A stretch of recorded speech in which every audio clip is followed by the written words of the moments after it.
कहा यह जा रहा है कि पाकिस्तान दिफाई मैदान में ऊंची उड़ान भरेगा और वो तो हम सभी देख रहे हैं। पाकिस्तान के दौरे किए जा रहे हैं, पाकिस्तान के साथ तैयारों की डील के भी मस्बत नताइज सामने आ रहे हैं। फिर दुबई एयर शो में जो हुआ वो भी आपने देखा। किर्गिस्तान के साथ भी पाकिस्तान ने डील की है और तुर्की के साथ भी मुआहिदा किया है और वो भी आप देखें डिफेंस के हवाले से होते हुए दिखाई दे रहे हैं। और सबसे पहले तो सऊदी अरब के साथ किया था। लेकिन खालिद चिश्ती साहब, आप मुझे बताएं अब क्या होने जा रहा है? JF-17 थंडर के बारे में कहा जा रहा है कि पाकिस्तान आज़रबाईजान के बाद अब किर्गिस्तान को भी देगा। जी मुनीज़े, ये मैं ज़रूर कंफर्म कर सकता हूँ कि अल्हम्दुलिल्लाह JF-17 थंडर वाकई बहुत सारे मुल्कों ने पाक फ़िज़ाइयों को अप्रोच किया है। देखिए, जब भी कोई फाइटर जहाज़ ख़ास तौर पर ख़रीदता है कोई मुल्क, तो उसमें 2-3 क्राइटेरिया या स्टेप्स होते हैं। पहला वही होता है जैसे दुबई में हुआ, डिस्प्ले पर जहाज़ होता है, उसकी परफॉर्मेंस लोग देखते हैं, एवेल्यूएट करते हैं। फिर एरोबैटिक्स करता है, जो अनफॉर्चुनेटली तेजास का जो इंसिडेंट हुआ उसमें जान के ज़िया को मैं अनफॉर्चुनेट कह रहा हूँ, वो जहाज़ क्रैश हुआ। एरोबैटिक्स या फिजिकल डिमॉन्स्ट्रेशन देखकर जो एनालिस्ट होते हैं, डिसीजन मेकर्स होते हैं, सर्विसेज चीफ या डिफेंस मिनिस्टर वगैरह मौजूद होते हैं, वो एवेल्यूएट करते हैं कि जहाज़ कैसा है। तीसरा और मोस्ट इंपॉर्टेंट कोई जहाज फाइटर फैसला करने का होता है कि दुनिया ये देखती है कि ये बैटल प्रूवन या कॉम्बैट टेस्टेड है कि नहीं है, और अगर है तो इसकी परफॉर्मेंस क्या रही है। इसी वजह से आपने देखा कि हम कहते थे कि राफेल के शेयर गिर गए क्योंकि दुनिया ने समझा कि शायद राफेल अच्छा नहीं है, और मैंने कभी भी नहीं राफेल को बुरा कहता। JF-17 थंडर ने 2019 फरवरी में भी, जब अभिनंदन का वाकया था, उस ऑपरेशंस में भी ये जहाज शामिल था, अभी भी एक्टिवली शामिल था। रात को जब 6 और 7 मई की दरमियानी रात को JF-17 थंडर भी J-10 के साथ उड़ रहे थे, F-16 के साथ उड़ रहे थे। तो मैं ये कह रहा हूँ कि दुनिया ने ये देखा कि जहाज बैटल टेस्टेड है और कॉम्बैट प्रूवन है और इसने परफॉर्मेंस दी है। खास तौर पर जब PL-15 की मॉडर्नाइजेशन या अपग्रेड इस जहाज पर हुई है, जिसका मतलब ये है कि इसके अंदर आईसा रेडार जो J-10C में लगा हुआ है वही रेडार होगा या है, और दूसरा PL-15 अपग्रेड किया गया है इस मिसाइल, या आपको पहले इस पे फैसिलिटी नहीं थी JF-17 थंडर पे। ब्लॉक 3 में ये ऑप्शन है, जिसका मतलब है लेटेस्ट वर्जन में PL-15 भी कैरी करता है। और PL-15 अगर आपके व्यूअर्स को मैं रिफ्रेश करता चलूँ, ये वही है जिसने ग्लोबली मेरे हिसाब से आज तक का वर्ल्ड रिकॉर्ड शूटिंग किया है। 198 किलोमीटर पाक फ़िज़ाइया ने जो शूटिंग की थी, हिंदुस्तान का जो फारदेस्ट जहाज़ मारा था PL-15 से मारा था, बल्कि तमाम के तमाम जो साथ थे वो PL-15 प्लस इसी के J-10 ने मारे थे। मैं आपके व्यूअर्स को फिर रिफ्रेश कर देता हूं कि F-16 हमें मिले थे 1979 में जब सोवियत यूनियन ने कब्जा किया। 82 में हमें F-16 मिले 40। फिर 8-9 साल प्रेसलर की अमेंडमेंट अमेरिकन प्रेसिडेंट हमें देता रहा कि हम न्यूक्लियर प्लान या प्रोग्राम में शामिल नहीं हैं, इसलिए हमारी सप्लाई जारी रही। इधर सोवियत यूनियन टूटा, 1989 में वापस गया रशिया, वहाँ से रशिया बन गया, मुख्तलिफ मुल्कों में टूट गया। अमेरिकन प्रेसिडेंट ने हमारे जहाज़ भी रोक लिए, हमारे पैसे भी $658 मिलियन भी F-16 जो हमने किए हुए थे पेमेंट, वो भी रोक ली। एक्चुअली हमने वहां से सीखा कि जब आप एक जहाज खरीदते हैं तो जहाज बेशक F-16 हो या दुनिया का नंबर 1 F-35 हो, आपने ये देखना होता है कि ये जो कंटिन्यूटी होगी सप्लाई की, मेंटेनेंस की और इंजीनियरिंग सपोर्ट की, वो इंश्योर्ड हो सकती है कि नहीं। मैं समरेश सालिक साहब को शामिल गुफ्तगू करना चाहती हूँ। सर, मुझे नहीं पता आप इंडियन मूवीज देखते हैं या नहीं, लेकिन सनी देओल जो कि इंडिया के एक एक्टर है, उनका एक डायलॉग बड़ा मशहूर और यकीनन वो आपने भी सुना होगा, वो तारीख पे तारीख, तारीख पे तारीख, तारीख पे तारीख। सुना है आपने? जी बिल्कुल बिल्कुल। अगर आपने ये सुना है ना, तो आप देखें कि भारत नॉटम की तारीख पे तारीख देता हुआ नजर आ रहा है और अब एक नया नॉटम जारी दिया। और मैं आपको ये भी बता दूं कि भारत ने कराची से 200 नॉटिकल माइल के फासले पर अपनी फजाई हदूद बंद करके दोबारा एक्सरसाइज शुरू कर दी है। क्या कर रहा है भारत? मुझे देखिए, मैं जब से हमने भारत को नाको चने चबवाए हैं thanks to PF Pakistan air force मई 2025 में, उसके बाद से भारत जब तिलमिला रहा है, वो अपॉर्चुनिटी की तलाश में है, वो ऐसी हरकतें कर रहा है कि जिससे विच आर मीनिंगलेस, बट वो शायद समझता है कि ये कुछ करने से मैं पाकिस्तान को डरा धमका दूंगा या मैं पाकिस्तान को एक मुश्किल में डाल सकूंगा।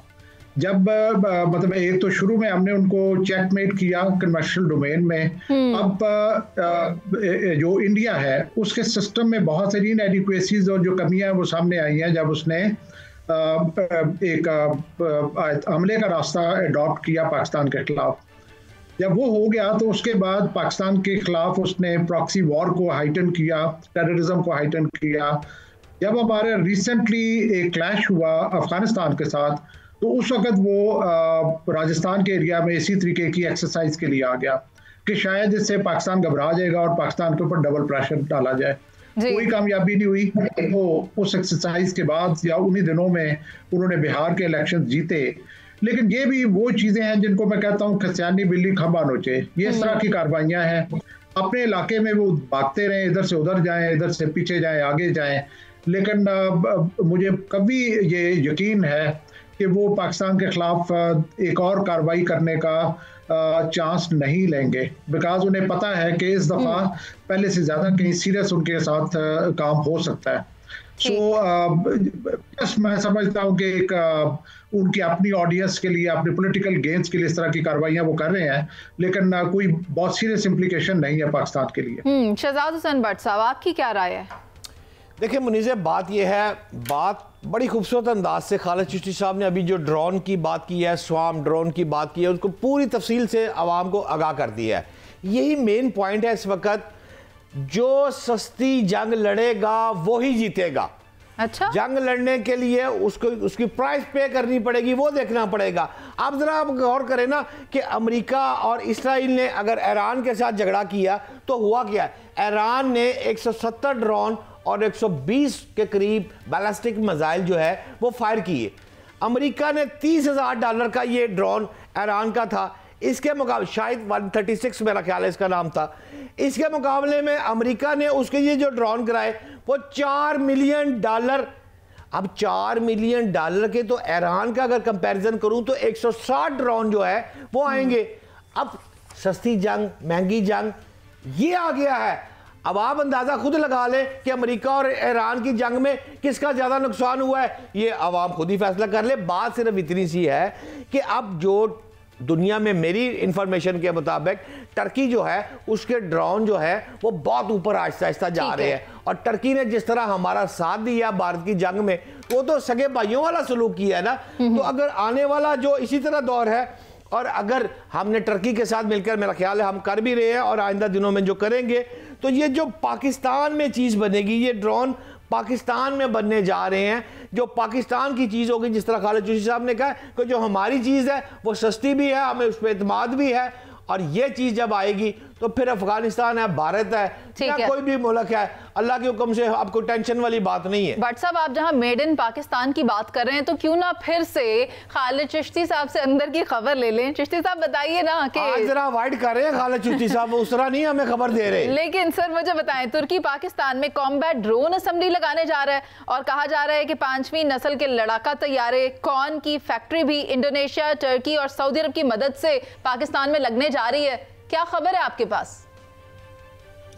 देखिए, जो फाइटर जहाज की है वो कान का तो पहले भी उनकी दिलचस्पी थी, लेकिन पाकिस्तान अपना खुद भी एक जहाज PFX बना रहा है, PFX पाकिस्तान फाइटर जहाज, वो उस पर काम हो रहा है सीरियसली। अब जाहिर है बिकॉज ऑफ सेंसिटिविटी या कॉन्फिडेंशियलिटी की वजह से उसका स्टेज नहीं मैं शेयर कर सकता कि वो कहाँ पे है इस वक्त, किस स्टेज पे है। एक बात जो आप कह रही हैं कि ड्रोन्स और लॉटरिंग और इस तरह के जो वेपन्स बनाने हैं, वो अल्हम्दुलिल्लाह मैं आपको चलें, आप कह रहे हैं कि कुछ बताएं तो मैं ये बता सकता हूं कि वो पाकिस्तान में पहले ही बन रहे हैं। अभी जो हिंदुस्तान को हमने फेंके थे सारे के सारे, जो मैं 10 तारीख को, जो मैं हमेशा कहता हूं कि 65 की जंग से ज्यादा हमने वो 5 घंटों में, उसकी 17 दिन की जंग थी, ये 5 घंटे का ऑपरेशन था, उससे ज्यादा टनेज हमने फेंकी थी। उसमें 50% मुनीशन यही था जिसकी हम बात करें। और आप शायद सुनकर और ज्यादा हैरान होंगी कि उसमें से तमाम का तमाम मेड इन पाकिस्तान था। हमारी national aerospace science and technology park है लोकल, उन्होंने बनाया था और अभी भी बना रहे हैं। तो इसमें तो हमें कॉन्फिडेंस भी होना चाहिए, अल्हम्दुलिल्लाह प्राइड भी होना चाहिए कि अब हम किसी पे ना तो डिपेंडेंट है, हमारी सैंक्शंस हो जाएंगी, हमारे स्पेयर पार्ट्स रुक जाएंगे, हमारा टेक्नोलॉजी ट्रांसफर नहीं करेंगे, या हमारा सिस्टम अपग्रेड नहीं करेंगे, जब जरूरत पड़ेगी तो पुराने सिस्टम पे ऑपरेट करेंगे। सब कुछ अब पाकिस्तानी कर रहे हैं, जो अच्छी बात है अल्हम्दुलिल्लाह। अब देखिए, पहले होता था हम जरूरतमंद थे, हम दुनिया के पास जाते थे कोलैबोरेशन के लिए कि हमें दें, स्पेशली जब JF-17 थंडर बना था तो उस वक्त कोई हमें रेडार देने को तैयार नहीं था, इलेक्ट्रॉनिक देने को तैयार नहीं था, इंजन के बड़े मसले हुए। अब उल्टा हो गया, अब अल्हम्दुलिल्लाह दुनिया हमसे कोलैबोरेशन चाह रही है कि हम कोलैबोरेट करें। ये अच्छी खबर है मुल्क के लिए, और मुबारक हो पाक फ़िज़ाइया को भी और इस मुल्क के लोगों को भी। समरेश साहब, आप मुझे बताएं, आपको क्या लगता है कि ये जो अभी तैयारी हो रही है बड़े पैमाने पर डिफेंस के हवाले से, पाकिस्तान के अंदर काफ़ी ज़्यादा डिफेंस की जो फैक्ट्रीज हैं वो लगने की जो खबरें हैं वो मौसूल हो रही हैं, इसमें कितनी सदाकत है, कितने बड़े पैमाने पर होने जा रहा है ये सब? मैं चूंकि खुद भी एक सीनियर लेवल पे मिलिट्री प्रोक्योरमेंट्स को डील करता रहा हूँ, तो उस वक्त मैं ये समझता हूँ कि मुस्लिम कंट्रीज में टर्की वाहिद कंट्री है जो टेक्नोलॉजी में हमें सपोर्ट कर सकता है, बिकॉज टर्की जो है वो इस वक्त स्टेल्थ टेक्नोलॉजी के ऊपर भी काम कर रहा है। हमने टर्किश स्टेल्थ एयरक्राफ्ट की बातचीत भी सुनी है, टर्किश स्टेल्थ ड्रोन्स की बातचीत सुनी है, और हम उस वक्त अटैक हेलीकॉप्टर्स देख रहे थे जब हम एक्वायर करने की कोशिश कर रहे थे। तो बेस्ट अवेलेबल ऑप्शन जो हमें थी वो टर्किश अटैक हेलीकॉप्टर थी T-129 की। ठीक है, मेरी ये ऑप्शन थी कि चाइना और टर्की हमारे दो ऐसे दोस्त मुल्क हैं जो कि हमें ओपन आर्म्स के साथ रिसीव करते हैं, they are ready to give us anything that we need. और वो अभी जो रिसेंट मार्का हुआ इंडिया के खिलाफ उसमें जाहिर भी हुआ। लेकिन उसके साथ एक और हकीकत थी जो अभी भी है कि टर्की को एक्सेस रही वेस्टर्न टेक्नोलॉजी को, लेकिन चाइना की जो एक्सेस थी वो वेस्टर्न टेक्नोलॉजी की नहीं थी। चाइना के जो attack helicopters they were derivatives of Russian attack helicopters, और टर्की के थे यूरोपियन हेलीकॉप्टर्स A-129 जो कि इटालियन हेलीकॉप्टर था। तो वो एक सुपीरियर टेक्नोलॉजी थी। मैंने भी ऐसी चीजें देखी हैं, पढ़ी हैं कि स्टेल्थ ड्रोन्स जो है उनकी मैन्युफैक्चरिंग का कोई इस तरह का प्लान इज अंडर वे इन पाकिस्तान। ठीक है, यानी बड़े पैमाने पर अब तैयारी की जा रही है पाकिस्तान की जानिब से भी। बहुत शुक्रिया।